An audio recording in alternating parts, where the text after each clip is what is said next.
Let's see. There's so much more we want to cover. I want to talk to you about working. You did a bunch of the Bob Hope specials, in the 80s. I want to ask you about that, but first we need to take a final time out. If you want to join in and send a quick comment or question for Stepfanie, send us an email, talk@tvconfidential.net, talk@tvconfidential.net. Meantime, Frankie and I will take a quick time out. Then we'll come back for our final segment with Stepfanie Kramer as we talk about Hunter and her various career in movies and music and television here on ShareVision Radio. Look at your picture and think about the time when you held me tenderly. My kisses called you mine, but just like the ocean whose waters ebb and flow, I watched you drift away from me, and I just let you go.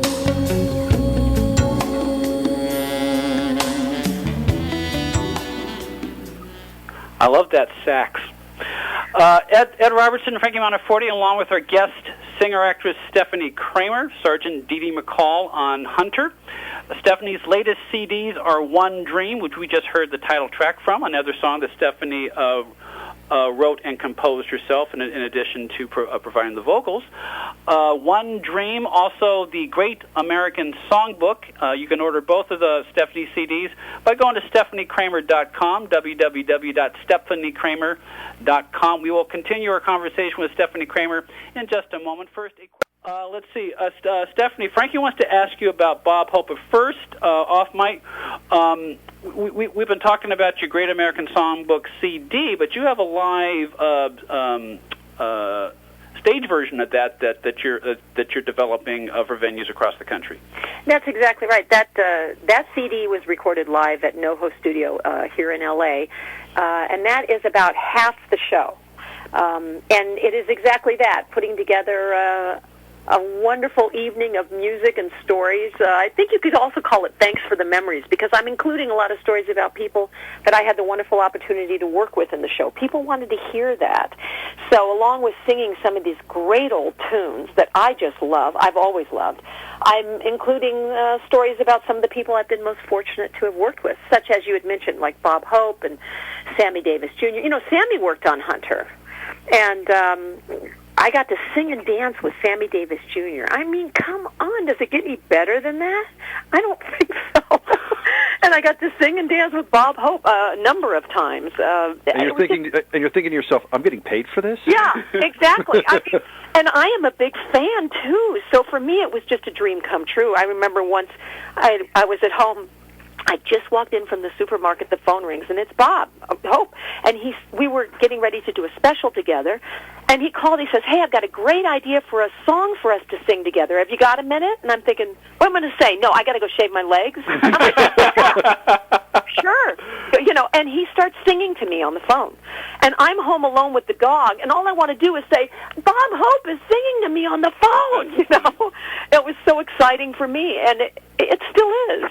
I was a huge fan, and to work with him was just a great joy, a great privilege, as well as Sammy Davis Jr. What a privilege. By the way, Stepfanie, I just saw a picture of you and your glasses on your website, and I'm in love with you, too. So, well, who is Must be the glasses.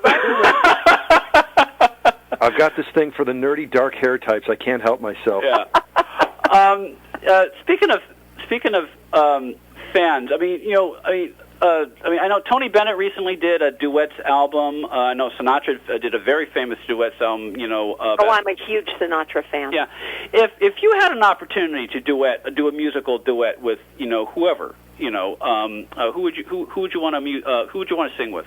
Besides some people talk about. Well, you just said Frank Sinatra. He's the king to me.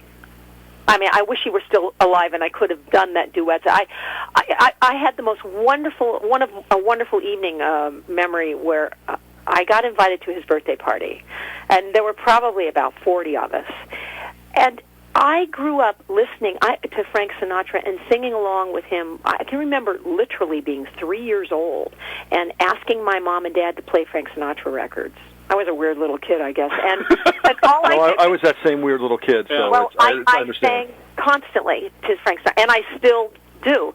And to have the opportunity to tell him how much his music impacted my life and what a difference it made for me as an artist, I was so grateful. And he was so wonderful and sweet and kind and generous and open. And that evening was something else. I mean, I'm sitting at the dinner table, and on my right is Donald O'Connor, and on my left is Ella Fitzgerald. And I'm saying things like, Ella, would you pass me the butter? And then I'm thinking, oh my God, in heaven, Ella Fitzgerald just passed me the butter. I mean, it was surreal. It was surreal. And, I mean, out of the old Hollywood, it would have to be Frank Sinatra for me, hands down. Who are some of your musical inspirations? I know you come from a musical family. Yes, I do. My father was a classical violinist. He was a child prodigy, actually, and he was the first violinist. At one time, he was the first violinist with the L.A. Philharmonic. And my mother had a little country radio show when she was a little girl. I listened to literally everything. I mean, except for rap and hip-hop, I'm not real into that. But I listened to everything. I just can't get enough. I mean, I can, in my car right now, I think I have Nickelback. I have Miles Davis. I have a band called Beirut. I know there's Frank Sinatra in there. I mean, it's a real eclectic. I've got Neil Young in there. It goes on and on. It's funny you mention that, because in mine I've got Sinatra, I've got Neil Young, big Bee Gees fan, so I've got that covered, and also Dinah Washington. Oh, yeah. So you talk about eclectic mix. And I love John Denver. I loved him. You want to hear some? Wait, you want to hear something pathetic? We were all telling pathetic stories. This is my most pathetic. This is the Time Life music series, love songs of the '70s, and Tony Orlando and some woman are sitting there talking about you can own these songs from the Time Life series. So they keep showing like little video vignettes of some of the people singing and what was going on in the '70s. And I sit here and I cry, remembering my entire childhood. And every time John Denver sings "Sunshine on My Shoulder," I completely lose it. And my girlfriend is a great gift. Oh my God! And Janet looks at me and she said, "You are so pathetic." No, you're not. It's wonderful. No. She meant it. She said, when I met you, you were like this big tough guy, and I thought, man, this is a bad boy. And she said, "You are just a sniveling little crybaby, aren't you?" And I said, "Stop making fun of me. I love John Denver." I loved him. He was. I got to meet him. Certainly, he had his every year. In Aspen, and I spent a lot of time in Colorado. At one time, I lived there.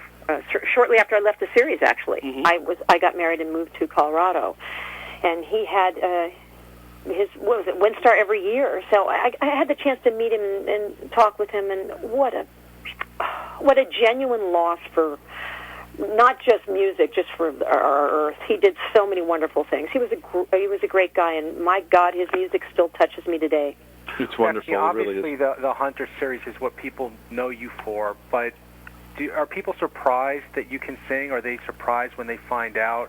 Yeah, I went to the American Academy of Dramatic Arts, and when I was graduating, the board of directors said, "You need to go to New York now and continue doing musical theater," because that's what I was doing. Right.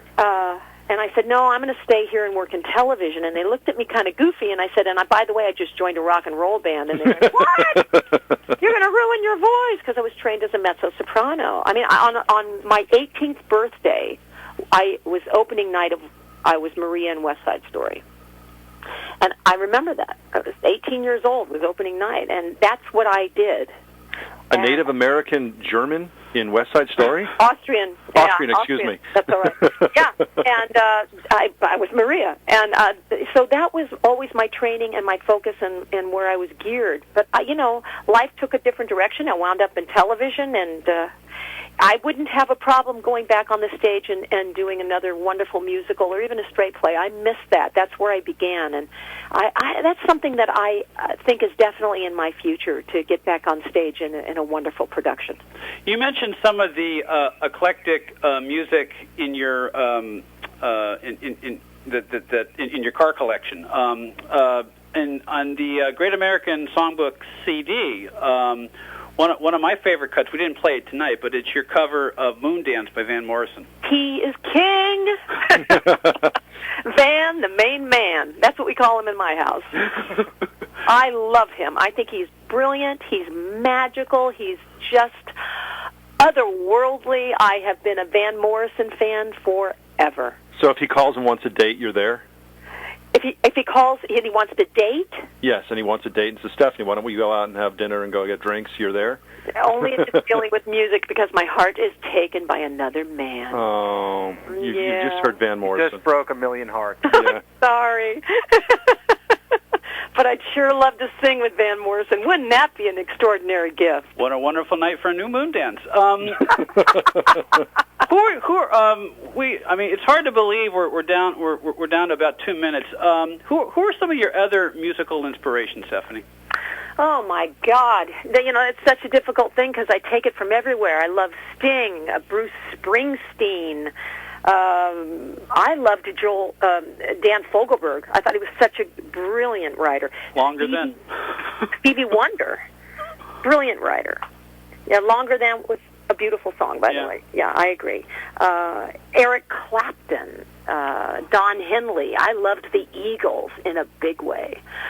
When you sing a song like Moon Dance or Ladies of Tramp, how do you make it your own and not imitate the person who made it famous? How do you find your specific voice for that song that's known by another voice? For me, when I'm working on a song that's certainly made popular by someone else, I do it over and over and over and over again.